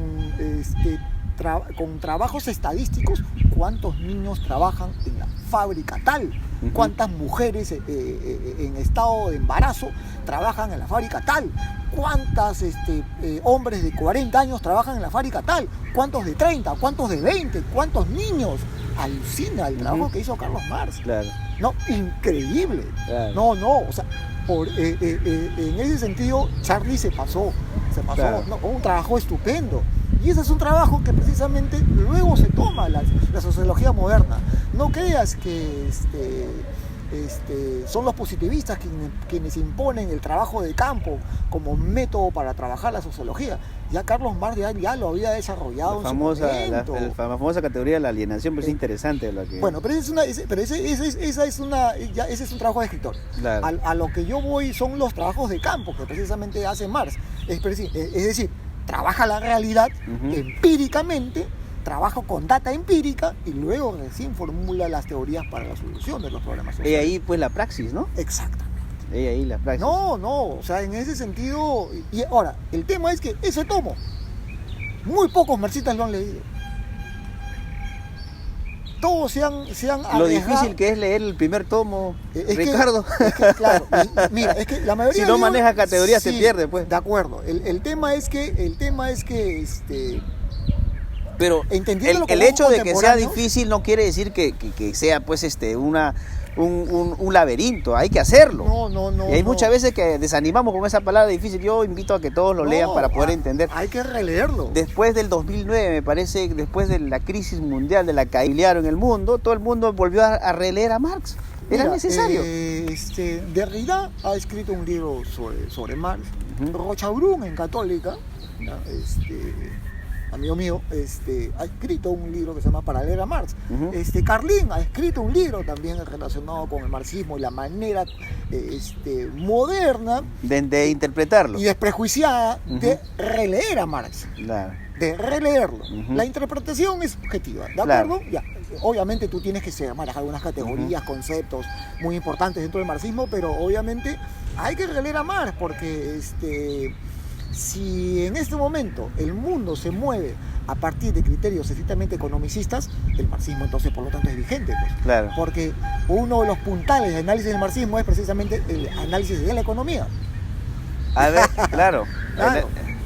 El haber visto cómo se caía en pedazos el famoso libre mercado y que la economía era necesariamente un tema que no debería tocarse, era pues prácticamente un mandamiento divino en el cual el Estado no podía meter sus narices, pero cuando vimos cómo el rescate del Estado norteamericano para inyectar capital a los bancos y salvar a la gran industria porque se venía abajo la economía de Wall Street. Entonces dijimos, bueno, pues murió el neoliberalismo, ¿no? En cuestión económica por lo menos ha muerto. Que en la propaganda todavía esté vigente, ¿no? Por el tema del dominio que tiene, pero pues Pero Miguel, el tema con la crítica del marxismo del lado de las izquierdas en líneas generales es que, si bien esto puede ser correcto, ya, carece de un elemento fundamental en toda crítica, que no tienen alternativa de solución al capitalismo. ¿Qué propone la izquierda como alternativa al capitalismo? El socialismo. Sí, pero ¿qué es eso? Pues? Economía planificada. Pero ya se ha pasado por eso. Pues. Es un modelo, pues. Nuevamente. Los modelos pasan. Pero entonces, ¿cuál es el modelo? El estudio, el marxismo te dice estudio y riguroso del marxismo. Estudio de la realidad concreta. No, pero yo te digo, si tú me dices que hay que cambiar el sistema, ¿cuál es el sistema que promueve la izquierda? La economía planificada, te vuelvo a decir, el socialismo. No, pero la economía planificada es un modelo de gestión de la economía. Claro, estatal. el capitalismo burocrático. Pero yo digo, el sistema, porque el socialismo no solamente es un sistema económico, es un sistema social. Así es. Es mucho más grande, ¿me entiendes? Así es el todo, pues. Me estás preguntando por algo que todavía no ocurre, pues. Bueno, pero en China, en Rusia, en China, en Cuba pasó. Lo que te quiero decir es que en el siglo XIX los marxistas y la izquierda, gracias a Marx, tenía esa respuesta. ¿De acuerdo? Eso, a raíz de la experiencia del bloque soviético, sabemos que no es la salida. Lo que pasa es que estamos de acuerdo con eso, para ¿no? darle entendimiento a la gente también, lo que hay que decir es que en el mundo no ha habido economía socialista, ningún régimen. Lo que ha habido en Rusia, lo que ha habido en China, con Lenin, con Mao y con Fidel, lo que ha habido es el capitalismo burocrático aplicado bajo la dictadura del proletariado. Y eso a veces la gente no lo entiende. El socialismo como economía, como sistema, no se ha... Bueno, tuvieron 80 años para hacerlo. Se demoraron mucho, hermano. Se demoraron mucho, hermano. 80 años para... Acá tú quieres sacar en 5 años a un presidente de la República, si no en menos, pero 80 y tienes paciencia para ellos. 80 años para derrotar un régimen o un sistema no es nada, pues, ¿no? O sea, para pasar del feudalismo al capitalismo no pasó 80 años. La Unión Soviética ha sido dueña de la mitad del mundo y mira, ¿no? Pero mira cómo la conspiración, pues, de la CIA y toda una serie de reconversión hizo que fracasara. Yo creo que el gran error del socialismo ruso y también del chino fue el totalitarismo. Yo creo que eso fue determinante. Yo creo que no puedes tú pedir crear un estado policíaco para gobernar la sociedad. Lo mismo, mira lo que está haciendo Trump, lo hizo la Unión Soviética con el muro de Berlín. Está haciendo el muro de los no migrantes, ¿no? O sea, es otro muro. Este muro es capitalista, el otro era muro socialista, ¿no? Y tanto se criticaban los muros. Ahora están aplicando un totalitarismo capitalista ya, ¿no? Es parte de la historia. Es que, querido amigo, las metáforas se materializan. Acuérdate de la famosa frase de Max Weber cuando hablaba de la jaula de hierro, del sistema capitalista, ¿no? Claro. Ya, las jaulas en un momento de la historia dejó de pintarse de azul para pintarse de rojo. Deja de ser una reflexión o un temor para convertirse efectivamente en una realidad material. Y el muro es una jaula. Porque ¿sabes qué? O sea, el muro no solamente es que impide el acceso de los otros hacia tu tierra, enjaula a los que están adentro. Así es, necesariamente. Entonces, ¿quiénes son los presos? Yo creo ¿Los mexicanos o los gringos? Si se lucha, la lucha económica era la lucha por el pan. La lucha política era la lucha, pues, por la libertad. Y yo creo que el renunciar a la lucha por la libertad es el gran equívoco. Y no soy quien para decirlo, pero es mi punto de vista con respecto a esos regímenes totalitarios, de los famosos gulags, donde había pues muerte por muerte, ¿no? Y ciertas... Las famosas purgas, ¿no? Las vergüenzas de un régimen, ¿no? Bueno, en fin. Los regímenes totalitarios son eso, pues, lamentablemente. Se apoyan en la violencia, precisamente para hacer obedecer y mandar sus preceptos, ¿no? Y volviendo al tema de la guerra interna, por ejemplo... Por eso que ninguna dictadura es buena. Así es. Por más que sea proletaria. Estamos totalmente de acuerdo en eso. Por ejemplo, volviendo al tema de la guerra interna, cuando tú ves, analizas muy bien lo que pasó, por un lado Sendero trataba de desmoralizar al adversario, que era el Estado peruano, el ejército peruano, haciendo estallar dinamita en las comisarías más pobres del Perú, y la respuesta del Estado con Fujimori al mando y Montesinos fue hacer lo mismo, ¿no? Mandó al Grupo Colina a liquidar a familiares de los que eran en ese momento terroristas. Era el terror por parte del Estado y por terror con terror, ¿no? Y eso es lo que se vivió, y eso es bien difícil, por eso te decía que hay que verlo desde un punto de vista más filosófico que tal vez de conflicto de ideas, ¿no?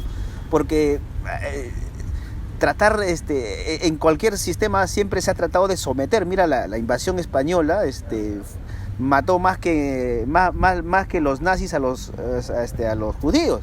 ¿Cuántos indígenas tuvieron que morir por el oro, no? Claro, o sea, ese tipo de cosas. Y ahí nunca ha habido pues reconciliación ni perdón, muy por el contrario, ¿no? Había hecho mucha soberbia. Pero recuerda también que ciertos puntos, ¿no? Para no irnos tan atrás, ¿no? Uh-huh. O sea, la invasión española, básicamente, la mengua de la población indígena se dio básicamente a que los españoles trajeron enfermedades que acá obviamente no existían. Y lo otro fue pues la utilización de perros de caza, ¿no? Sí, claro, pero la merma de la población indígena por mano española, o sea, para el volumen que estamos hablando, o sea, no lo hace ningún ejército pues de esa época. Claro, es imposible. Es cierto eso. Es cierto, la enfermedad que trajeron... De 12 millones a que termines, ¿cómo se llama? 100 años después, en 1 millón eso. Claro. 11 millones muertos solo por la mano, no es así. No, eso es imposible. Claro. Ni la bomba atómica. Es cierto. De acuerdo, ¿no? Mira. Las enfermedades hicieron mucho daño, cierto, ¿no? Pero las trajeron ellos, pues, ¿no? Exactamente. El mal vino con ellos. La peste la trajeron ellos, la viruela la trajeron ellos, el sarampión la trajeron ellos. Hablando de Alvin Toffler, él habla en la tercera ola del futuro. ¿Por qué me estás preguntando sobre tantos libros, hermano? Porque ya hemos pasado pues del tema de político al tema académico, y hay que volver a hacer una retroalimentación con ciertas cosas que es parte pues del diálogo, de la conversación, Ricardo. Te agradezco. Las casas inteligentes, el tema de la cuarta revolución que tanto emociona, tanta conmoción en los optimistas. ¿Cómo ves este tema de la cuarta? Estamos hablando de nuestros tiempos que nos toca vivir, ¿no? Mira, la utopía de la casa inteligente, uh-huh.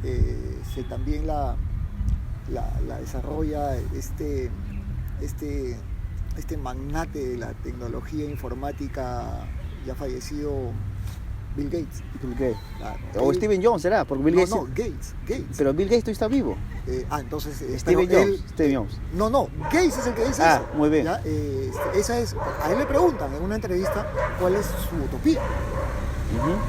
¿Cómo es que usted entiende el mundo en el futuro? Y él dice, lo que a mí me haría más feliz en el mundo sería una casa inteligente. No nombra para nada la paz mundial, la libertad, la superación de la hambruna, nada, una casa feliz. Claro. ¿Me entiendes? O sea, sin embargo, más allá de ese criterio completamente egoísta, uh-huh. Lo que sí trasunta, querido Miguel, es la importancia de la tecnología en los tiempos actuales. La tecnología es una creación que el ser humano, desde que evoluciona uh-huh. a Homo sapiens, ha sido necesarísima. ¿Por qué? Porque el ser humano, para desarrollarse con solvencia y éxito dentro de la naturaleza y posteriormente dentro de la artificialeza, ha tenido que construir prótesis. Y las prótesis, tú bien sabes, son extensiones. Uh-huh. Extensiones de su poder, extensiones de sus minusvalías, extensiones de sus limitaciones, ¿no? De sus posibilidades uh-huh. y limitaciones. Así es. De acuerdo. Entonces, ¿tú te imaginas un mundo en el 2050 sin tecnología? O sea, eso es materialmente imposible. Imposible, ¿no? Imposible, porque las sociedades tecnológicas prácticamente se han vuelto dependientes de esa herramienta. ¿Y por qué se han vuelto dependientes de esa herramienta? No porque sean alienados, uh-huh. sino porque dentro de todas las que se han desarrollado a lo largo de la historia, son las más eficientes. Pues. Así es. Ahí hay a un criterio fundamental de racionalidad para operar como sujetos dentro del mundo. Así es. Y ahí se abre otras guerras, ¿no? La guerra de las comunicaciones. Y en esa misma guerra, pues, por ejemplo, hay dos espías, o en todo caso, dos hombres libertarios para mi concepción que yo creo que el día de hoy están perseguidos por sus revelaciones al mundo. No sé si tú sabes el caso de, ¿cómo se llama? El que hizo los WikiLeaks. Claro. El que estuvo... Seven, no sé, no recuerdo el nombre, pero él, por ejemplo, estuvo en la embajada ecuatoriana y el día de hoy está preso porque... ¿Cuál fue su mayor delito? Abrir una ventana para decir, bueno, aquí vamos a emitir los videos y las informaciones que las cadenas oficiales no lo pueden sacar, ¿no? Y él lo sacó. Por ahí un militar, me imagino cristiano, atormentado por los pecados de muerte, entregó un video donde se veía cómo mataban, pues, a civiles iraquíes, ¿no? Exacto. Y eso ha hecho, pues, de que el mundo se conmocionó. Al final hablábamos... Las grandes corporaciones periodísticas terminaron sin credibilidad. Exacto. ¿No? Exacto. Y la objetividad se perdió porque al final vino alguien que te cambió con tecnología todo un sistema de corporaciones y a veces de verdades ocultas. A ver, ¿cuál es la materia prima de las sociedades actuales?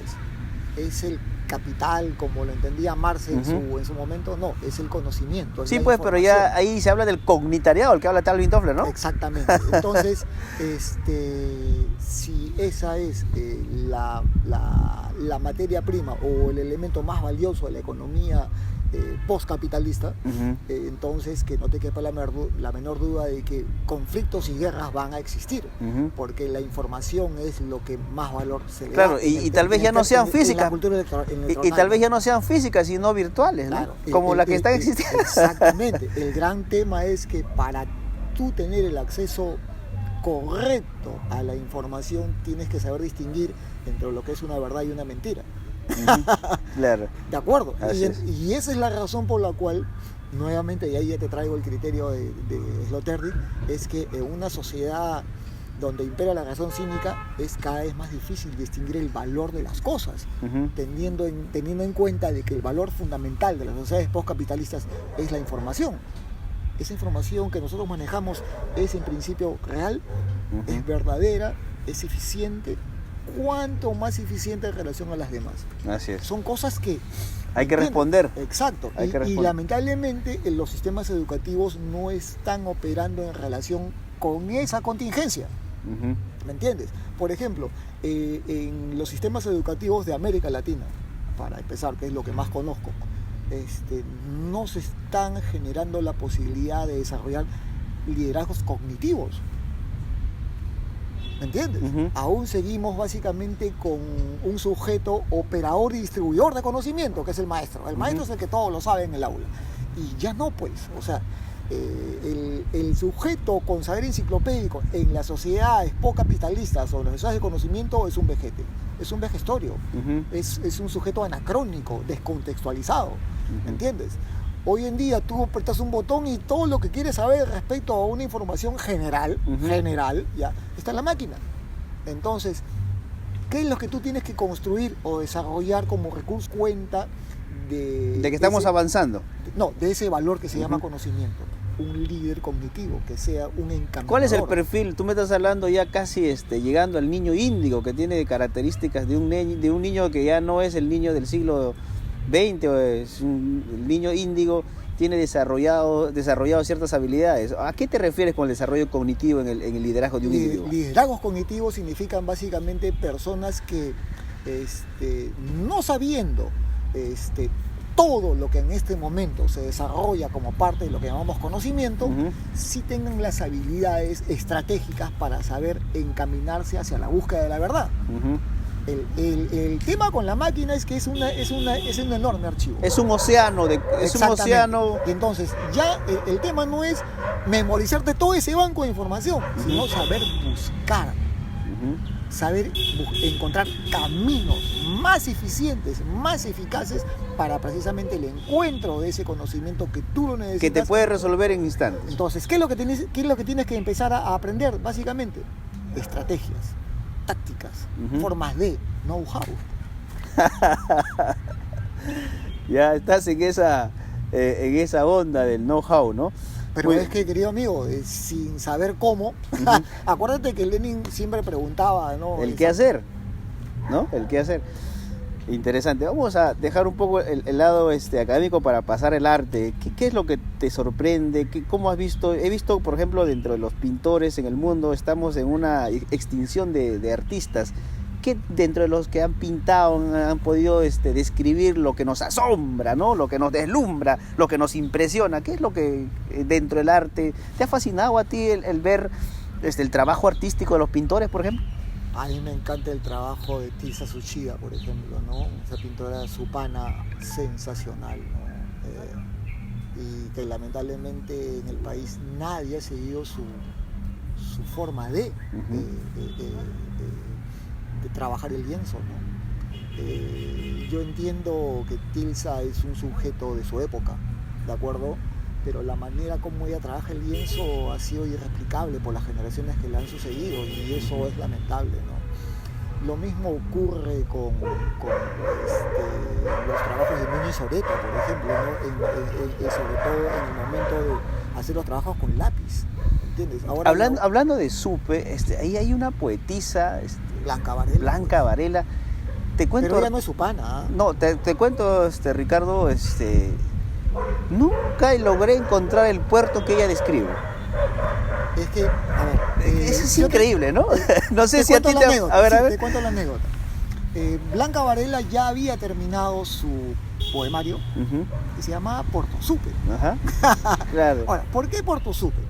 Porque en la época de los 30, 40, 50, hasta mediados, hasta ya casi ya de los 60, Supe era el balneario de una clase social acomodada.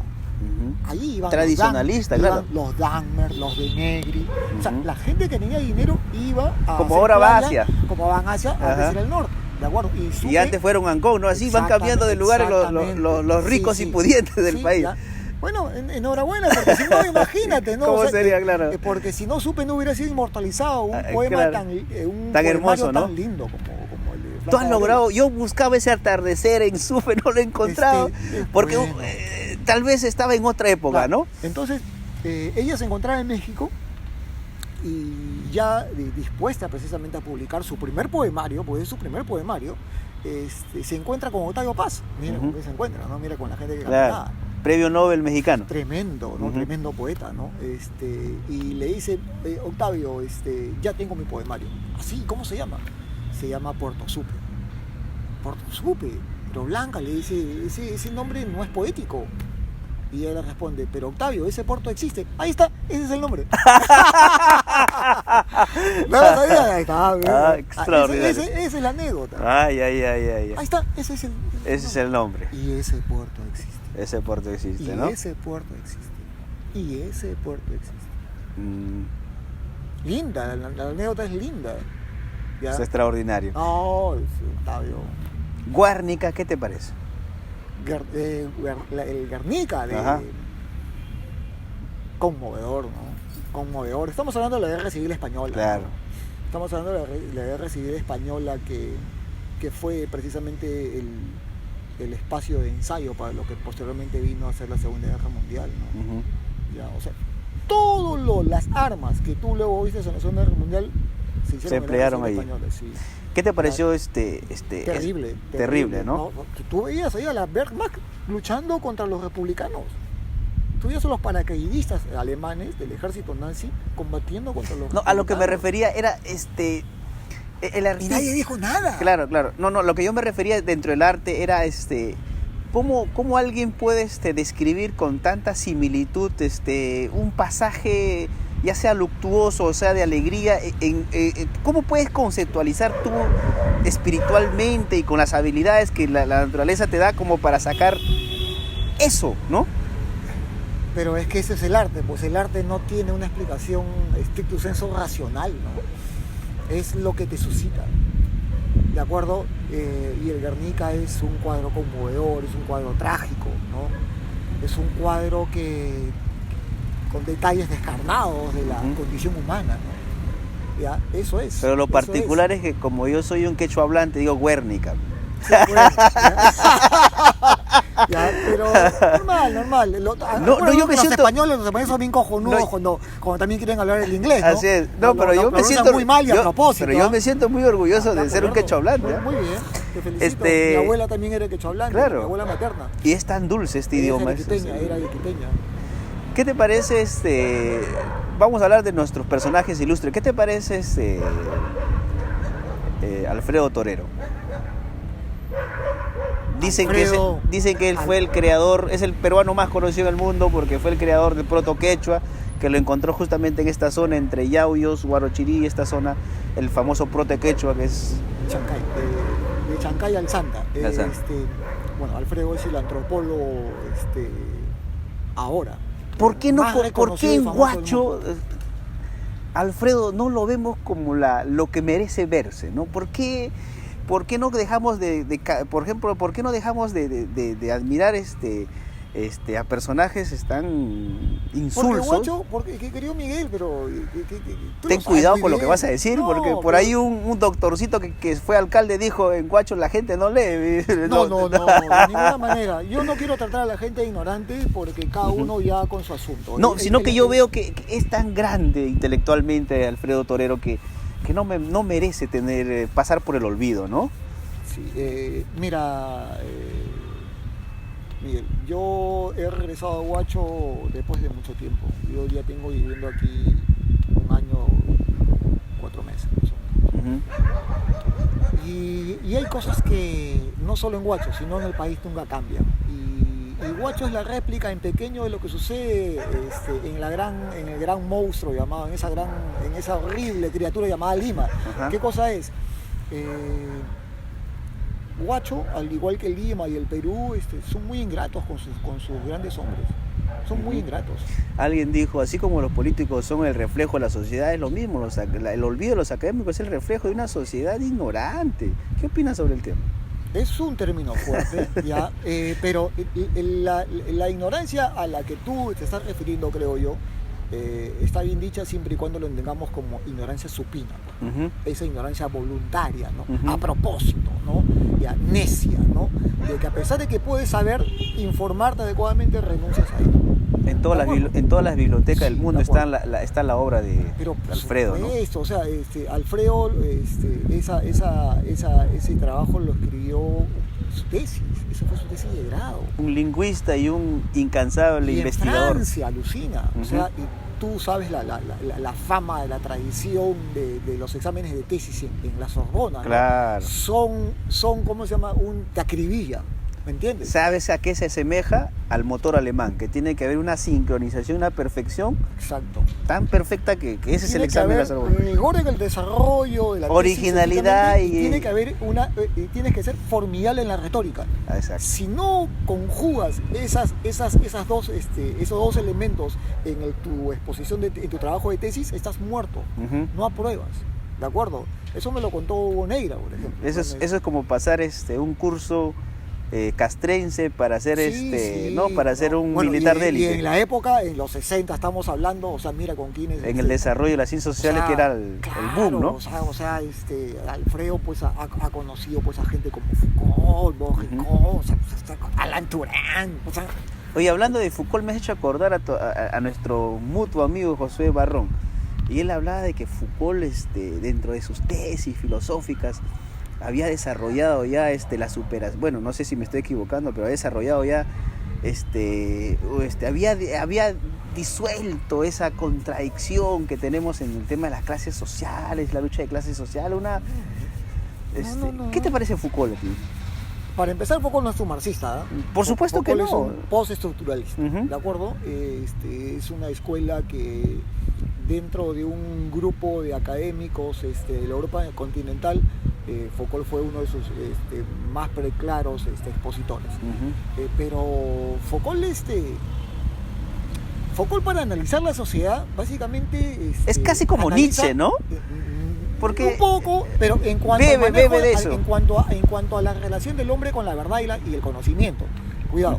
Pero Foucault, para hacer la crítica de la sociedad de su tiempo, toma ramas bien extrañas, ¿no? Caminos bien extraños. Por ejemplo, analiza los manicomios, analiza los prostíbulos, analiza las conductas que en ese momento eran consideradas antisociales.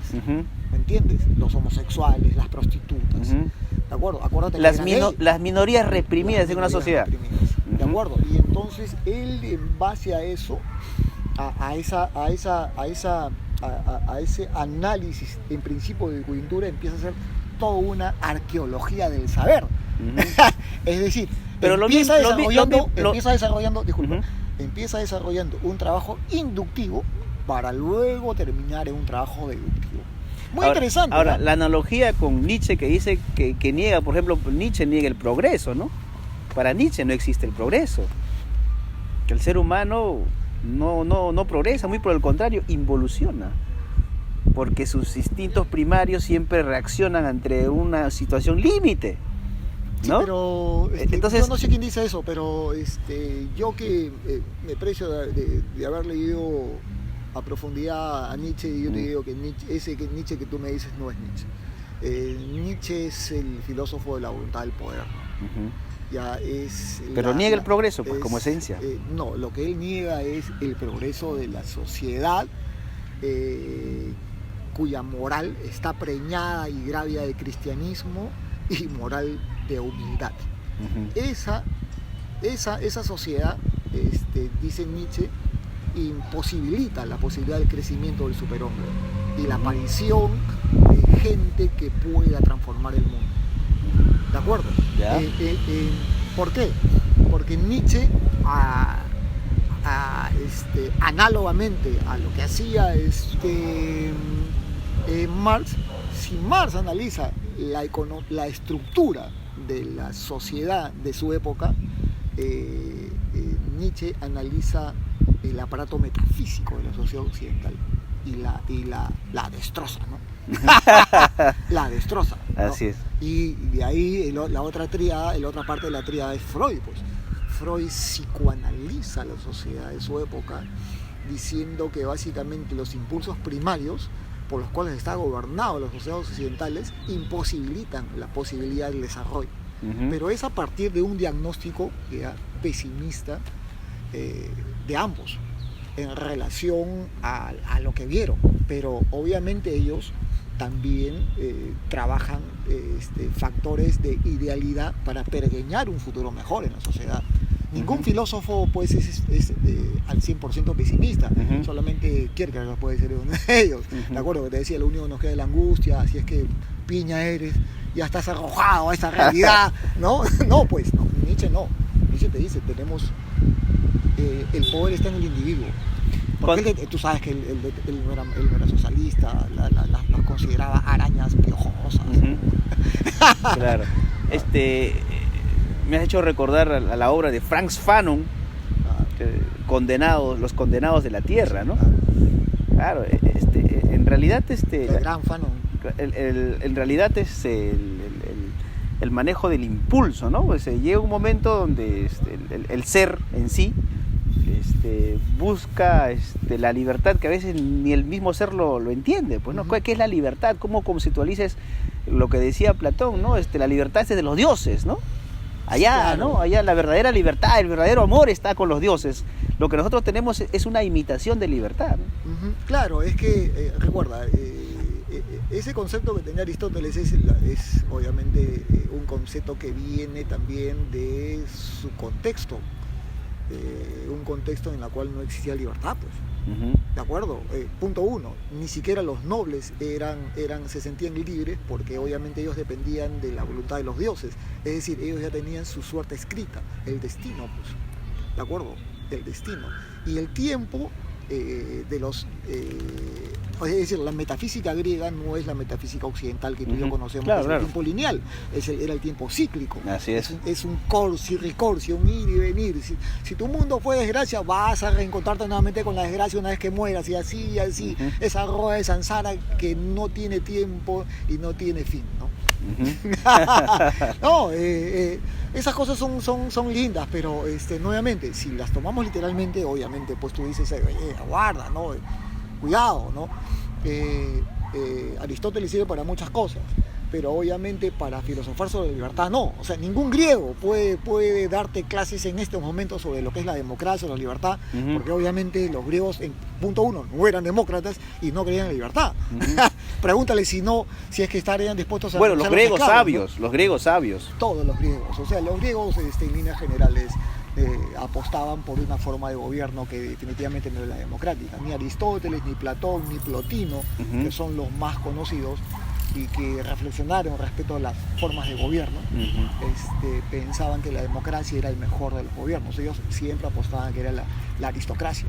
¿Ya? Y que como la aristocracia era imposible, pero ahí tiene una explicación. En la realidad se conformaban con la monarquía. Pero era una aristocracia académica, ojo, no era aristocracia por aristocracia. Decían de que el conocimiento llevaba al hombre pues a dar lo que se llama el día de hoy el estado de confort, ¿no? El estado de bienestar. Pero no era pues una aristocracia porque, bueno, era una aristocracia que era amante de la sabiduría, amante de la investigación, etc. Bueno, ese es el sueño de Platón, pues, ¿no? O sea, Platón apostaba básicamente a que el griego practique el diagogos. ¿Qué cosa es el diagogos? El ocio digno, pues. ¿Ya? Pero entre el sueño y la realidad, tú sabes que hay un enorme trecho que tú tienes pero que sí desarrollar. hay el ocio filosófico a lo que tú haces referencia, pues, ¿no? Es encontrarte contigo mismo, pero bajo pregunta, bajo interrogante, pero ¿no? acuérdate que Platón te ponía condiciones en la República, no casarte, dedicarte estrictamente al celibato y dejar las pasiones. No tener dinero. Ahí estaban las escuelas. Renunciar a toda forma de poder, dinero, política. Ahí estaban las escuelas atenienses, pues que decía, por ejemplo, Epicuro, me parece que es el que mencionaba, es que el sexo no te daba placer, o sea, el tema hedonista del sexo no podía darte felicidad porque en algún momento adquirirías una enfermedad venérea y mueres, y que no podías dedicarte, por ejemplo, a la borrachera porque te agarraban una cirrosis y morías. Entonces, ¿a qué nos dedicamos para lograr la felicidad? Bueno, dedíquense a pintar, dedíquense a cantar, al arte, a la gimnasia, que eso da felicidad y no termina con el hombre, y no se equivocó, ¿no? Sí, claro, pero si te das cuenta, ¿quiénes son los griegos para saber lo que a ti te conviene? No, estamos hablando de lo que ellos decían, ¿no? No, a lo que voy es que ellos postulaban eso. Pero yo me pongo el plan de los griegos, un sujeto de a pie en Grecia, y yo digo, ¿quién es este tipo para saber, para que él me diga qué es lo que yo necesito? O sea, ¿tú crees, querido Miguel, que si ahorita viniera un griego y te plantea esas cosas, ¿no crees que entraría en un enorme conflicto de saque? Porque si ya se ha demostrado que el Estado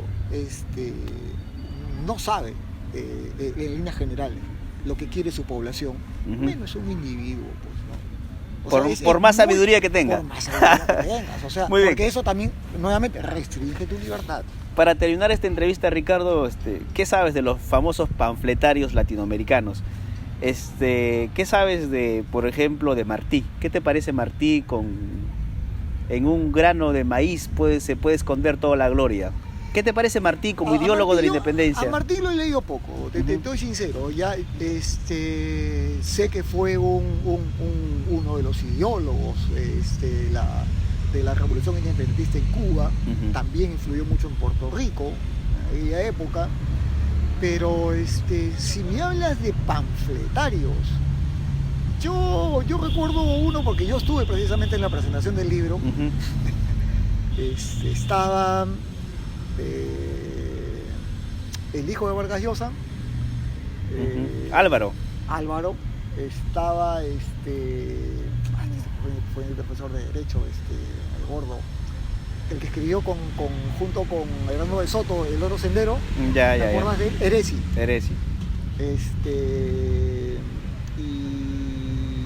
y Barnechea, para comentar un panfleto que se llamaba El Perfecto Idiota El Latinoamericano. manual del perfecto idiota latinoamericano, ¿no? El manual. Claro, que es una crítica obviamente a las izquierdas. A la posición de izquierda, ¿no? Es Exactamente. que va de burla en burla. Claro, otro Pero panfleto. lo que yo diría que Álvaro Vargas Llosa es el perfecto idiota neoliberal también, pues, ¿no? Sí, bueno, pero el tema, querido amigo, es que... Ahí cuando tocamos política Claro, terminamos claro. discrepando, pues, Sí, Ricardo. No, a lo que voy es que me hablas de escritos panfletarios, ese es uno de ellos. Otro que fue considerado en su momento un panfleto fue, por ejemplo, La miseria del historicismo. No, yo venía a los Popper. latinoamericanos. ¿Qué conoce, por ejemplo, de Manuel González Prada, que es otro panfletario bueno. muy famoso en nuestro país? Con González Prada se abre, se inaugura un ciclo distinto de pensamiento, de pensar al Perú. Ujú. O sea, con González Prada se inicia desde el panfleto, efectivamente, el análisis más serio de la Certero y realidad crítico peruana. del contexto en el que él vivía, Sí. ¿no? Él es el que abre la puerta al ensayo, posteriormente. ¿Qué opinas de el egregio perseguido por el clero José Mario Vargas Vila? ¿Conoces algo de él? No, muy poco, cuéntame. Bueno, hay una obra muy famosa llamada una obra es Ibis, otra obra llamada Salomé. Ojalá que podamos tener la oportunidad para poder Ya, de para que pueda acuerdo. poder leer. Sería sensacional. A quien sí debes conocer debe ser al maestro de la juventud, José Ingeniero. ¿Qué te parece su Bueno, obra? interesante. Me parece que ya ha superado. Ya.